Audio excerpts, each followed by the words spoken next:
Ay, salamat wala ng ulan. Kaso, dahil wala silang drainage, baha pa rin ang kalsada.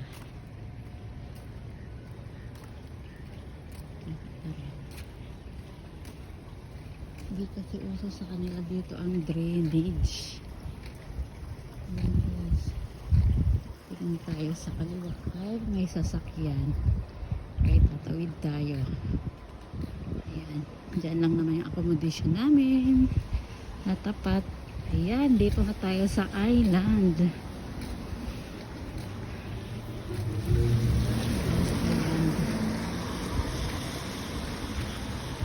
Grabe yung pawis ko. Buti na lang wala ng ulan. At may araw na naman. Pero taglamig din.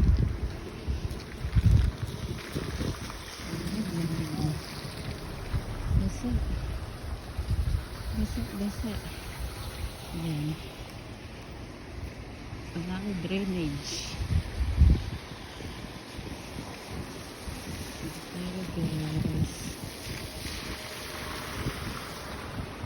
Diba malapit lang. Ilang minutes lang. Eto na. Ito na yung pintuan. Wala, ang bulas. Tapos, dyan lang naman yung trabaho ko. Ito lang. Ang aming bahay kubo. Pasok na tayo. Yan, bahat din dito. Diba? Ito lang kami. Ayan na. Ayan na si Mimi. Ito lang kami. Bakit? Saan ka pupunta? Bumal ka dito sa loob. Bakit andito ka? Hala. Pagalitan ka. Hanapin natin yung susi ko. Kasi dito lang kami. Ayan guys.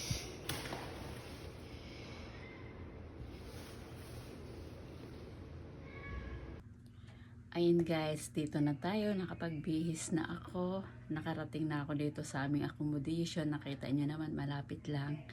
Pero maya't maya umuulan, mamaya nag-i-stop.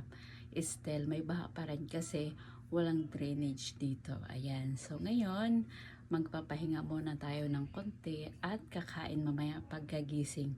Pagtanghali kasi umuwi kami dito. At medyo hindi pa okay yung pakaramdam ko, mapait pa yung palasa ko. Kaya hanggat maaari iniingatan ko yung sarili ko. Siyempre, walang mag-aalaga sa akin dito. Ngayon may sakit ako kasi malayo ako sa mga mahal ko sa buhay. Kaya sa mga kapwa kong OFW, laban lang tayo. As usual, magpapasko, magbabagong taon. Wala na naman tayo sa Pinas. Okay lang yon para sa pamilya natin yung ginagawa natin to. Ayan. Ingat po ang lahat, lalo na yung mga kapwa kong OFW na nandito sa Saudi. Tag-ulan na po dito, kagabi kumikidlat, kumukulog, hindi ako nakakatulog. Kaya yung aking extension in-off ko talaga, mga cellphone ko, kasi delikado yon. At bawal lumusong sa baha dito kasi ang kanilang kuryente nasa ilalim ng lupa. Kaya ingat po sa mga kapwa kong kababayan. That's all. God bless po sa ating lahat.